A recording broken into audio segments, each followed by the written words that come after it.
Hi, welcome back to Pragmatic Agility. In this lesson, we're going to take a look at quickly setting up a Vagrant development environment. And specifically in this lesson, we're going to look at setting up some port forwarding, setting a specific IP address, and also syncing a directory. Now, the software that's going to be used in this lesson is, of course, Vagrant, Oracle VirtualBox, which is the software that Vagrant works with to create those virtual environments. Git for Windows. Now, specifically, I'm going to be using the Git Bash program that comes with this program, as it proves to be quite a useful terminal emulator. And I also use Notepad++ in this lesson. Now, I'm not going to go through the installation of all this software. They're pretty easy. You just download it, you install, you click OK all the way through, and you should have no problems. Now, with that said, let's go ahead and get started. So the site we need to go to is app.vagrantup.com/boxes/search. Now I have a lot of experience with Ubuntu, so that's the one I'm going to go with. I'm going to go with 1604 to be specific. I'm going to select the new option. I'm going to go into an empty directory that I've cleared out for this box specifically. I'm going to go ahead and right click Git Bash here. That comes with that Git program I described.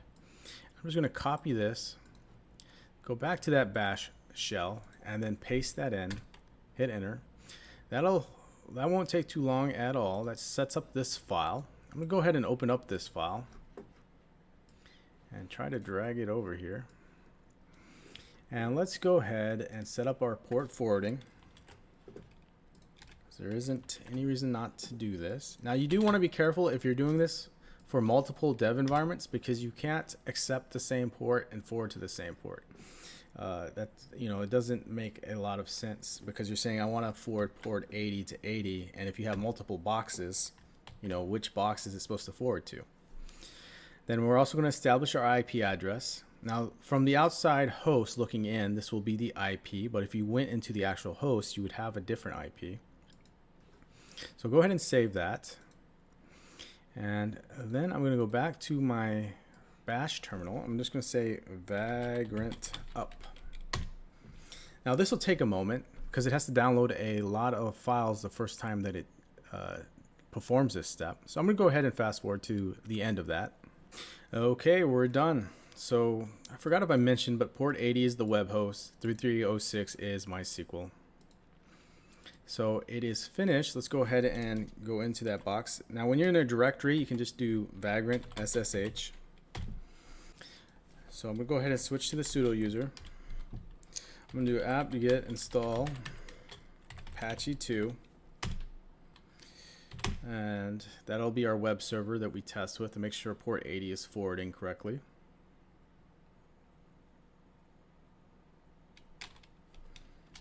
And I'm not going to go through the MySQL setup.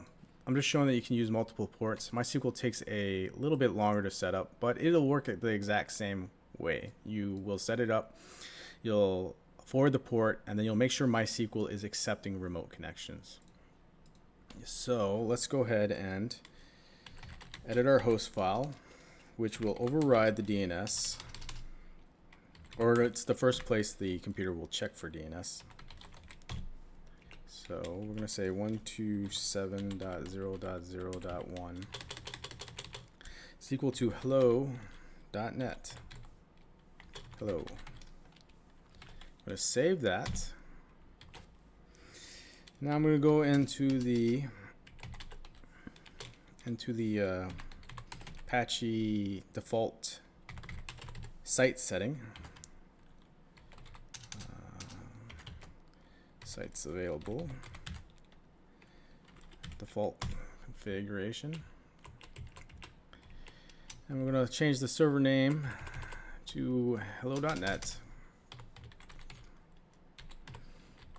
And the directory, we'll leave that the same as HTML. Close that.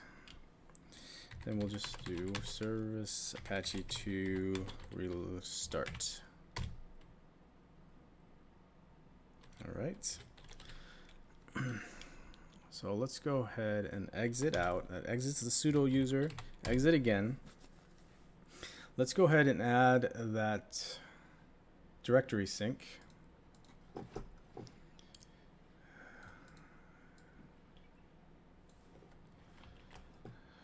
So I'm going to add one more to this, HTML. So this is going to sync the root directory of the Vagrant box to the HTML directory that gets created after you install Apache.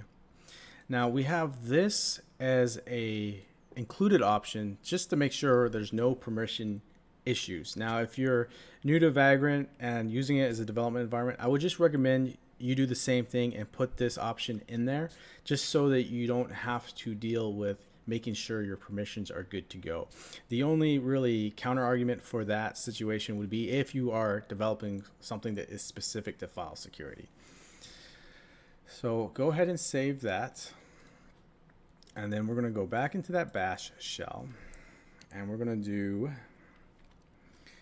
Vagrant reload. That's going to reload the file.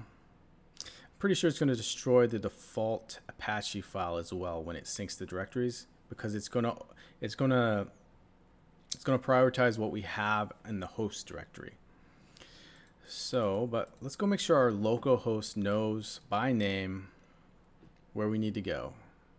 So in Windows, that's Windows System 32. What is it? Drivers or etc? Drivers, etc, host. So this is the same file that I changed in Linux, or more or less represents the same idea. Windows will check here for the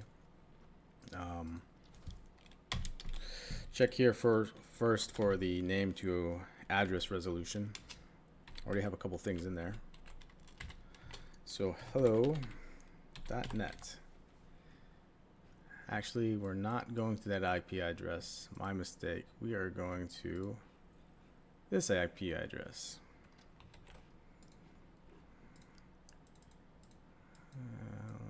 Paste.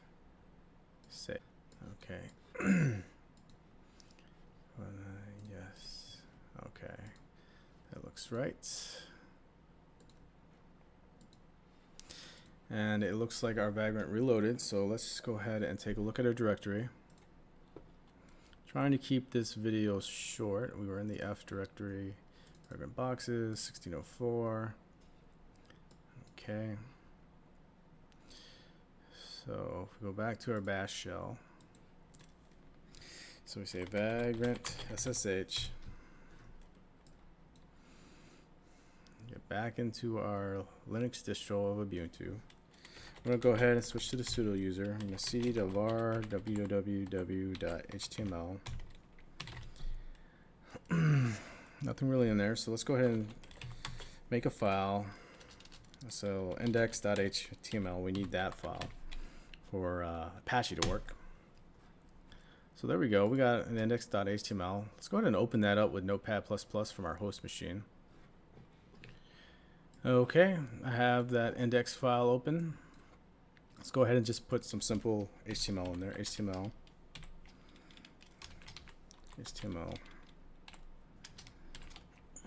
And /p hello p. Let's save it. Let's make sure that's ended up here too. So we'll say cat index.html. There it is. So the file changed. We changed it from the host file. We created it in the actual virtual box. Let's go see if our Apache server is running. Apache is going to look for that index file and should show us that hello statement we just typed in. So hello.net. Okay, and it looks like it's working. So Apache is delivering that file to us from the virtual box.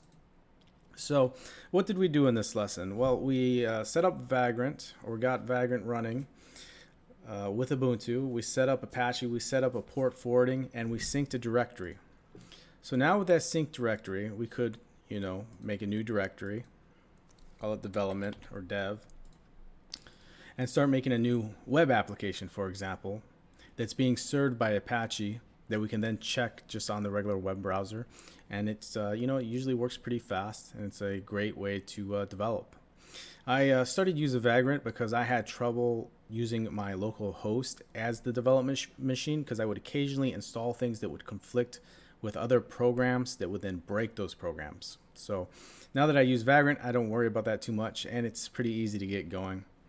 Anyways, if you found this lesson useful, give it a like, subscribe, and I hope to see you in the next lesson. Thank you.